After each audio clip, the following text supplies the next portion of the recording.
Labour కోడ్లు రద్దయ్యే వరకు పోరాడదాం కార్మిక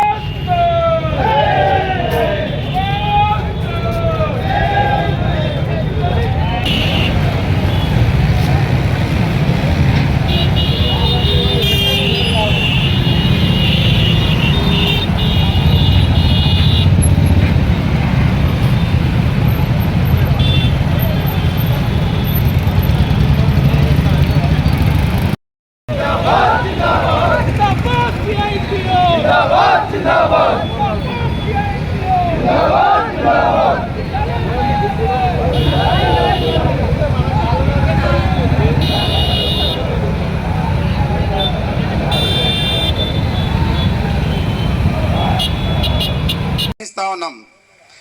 మా పెద్దలు పూర్వీకులు ప్రాణ తర్పణం చేసి రక్త తర్పణం చేసి 147 కోట్ల భారత ప్రజానీకం మన పూర్వీకులు ప్రాణాలొడ్డి ప్రాణ తర్పణం చేసి రక్త సోదరులు సోదరులందరికీ పేరు పేరున విప్లవ రావాలి. Pepsi union general secretary Bheema Reddy గారు వేదిక మీదకి రావాలి. జిల్లా కార్యదర్శి సాయిల్ గారికి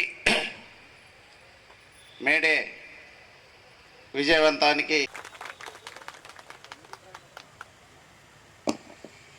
సభాధ్యక్షులు ప్రయత్నం చేయాలని అవకాశం ఇస్తే ఇప్పుడు మన ఉద్దేశించి మన సిఐటి జిల్లా ఉపాధ్యక్ష కాలం ఈ రాష్ట్రంలో ఉన్న ప్రభుత్వం ఉన్నంత కాలం మనకు వ్యతిరేక చట్టాలు తీసుకొచ్చేంత కాలం మనం బోర్డు సమస్యల మీద నిరంతర పోరాటం చేయాలంటే మనం అందరం ఐక్యం కావట్లేదు.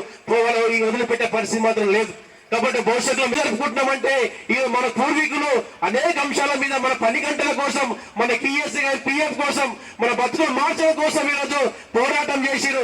ఆ పోరాట ఫలితంగా మనం అందరం ఇక్కడ కూర్చొని భవిష్యత్తులో పోరాటం చేయాలి. పోరాటం చేస్తూ మనకు వ్యతిరేకమైన చట్టాలను తీసుకొచ్చి వాళ్ళు తొందర రాష్ట్రంలో కానీ దేశంలో చట్టాలు చేసినంత నాయకులంతా ఈ రోజు బయట ఉన్నారు. చట్టానికి వ్యతిరేకంగా ఓట్లేసిన నాయకులంతా ఈ రోజు పార్లమెంట్ చట్టాలు చేసే పరిస్థితి మాత్రం ఉంది. వాళ్ళందరికీ మనం ఓట్లేసి గెలిపించినాం. మన గురించి మాట్లాడట్లేదు. కంపెనీలలో దిగుతున్నాయి, సరిపోవట్లేదు. ఎన్ని సంవత్సరాలు మా ఏజ్ అంతా అయిపోతుంది, ఇక్కడ అయిపోతున్నాయి. ఇక్కడ నాయకులందరూ ఇక్కడ పార్లమెంట్ లో మనకు వ్యతిరేకంగా ఓట్లు వేస్తున్నారు. మనం అందరం ఓట్లు వేసినాం. ఇక్కడ మేడేకి సంబంధించిన అంశాలన్నీ ఇక్కడ మన ప్రియతమ నాయకులు కామ్రేడ్ చుక్క ఈరోజు ప్రపంచవ్యాప్తంగా శ్రామిక వర్గం తమ హక్కుల సాధన కోసం దీక్షా దినంగా మేడేను జరుపుకుంటూ ఉన్నారు. 1886లో అమెరికా నగరంలో ఉన్నటువంటి అమెరికాలో ఉన్న చికాగో నగరంలో జరిగినటువంటి పోరాటాన్ని స్ఫూర్తిగా తీసుకొని 8 గంటల పని దినాన్ని తమ హక్కుగా సాధించుకున్నటువంటి చరిత్ర ఈ మేడేకు ఉంది. కానీ ఇప్పుడు పాలకులు తిరిగి మళ్ళీ పని గంటలు పెంచేటువంటి దానికోసం చట్టాలను మార్పు చేస్తూ ఉన్నారు. ముఖ్యంగా మన దేశంలో 29 రకాల కార్మిక చట్టాలని నరేంద్ర మోడీ ప్రభుత్వం రద్దు చేసింది. 4 లేబర్ కోడ్స్ తీసుకొచ్చారు.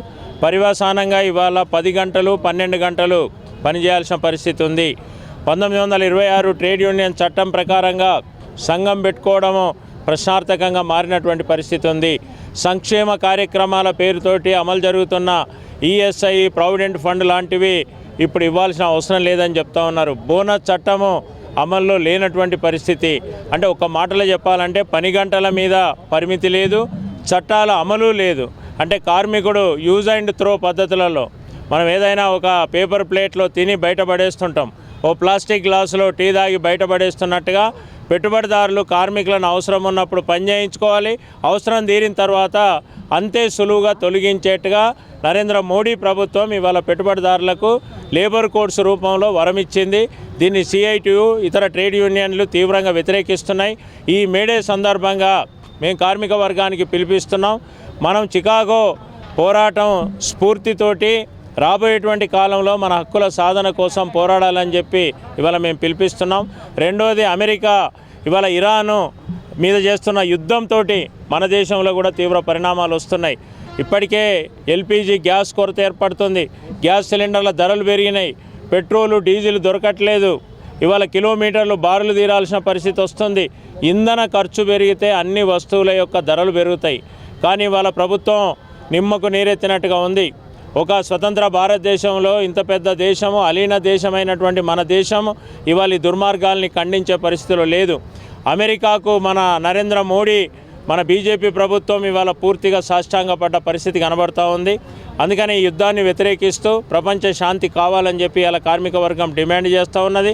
అట్లాగే మూడో విషయం, ధరలు పెరుగుతున్నాయి కానీ వేతనాలు పెరగట్లేదు.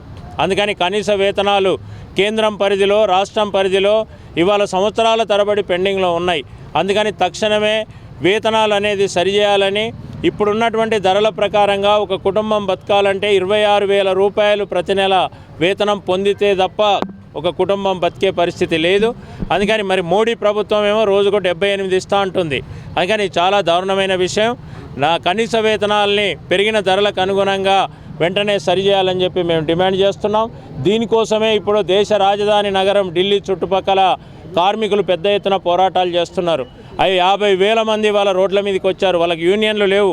వాళ్ళంతా వాళ్ళే ఇవాళ రోడ్ల మీదకి వచ్చి వేతనాల కోసం డిమాండ్ చేస్తే మరి బీజేపీ ప్రభుత్వం ఆ కార్మికుల మీద దమనకాండ అమలు చేస్తున్నది, అరెస్టులు చేస్తుంది, నిర్బంధానికి గురి చేస్తుంది.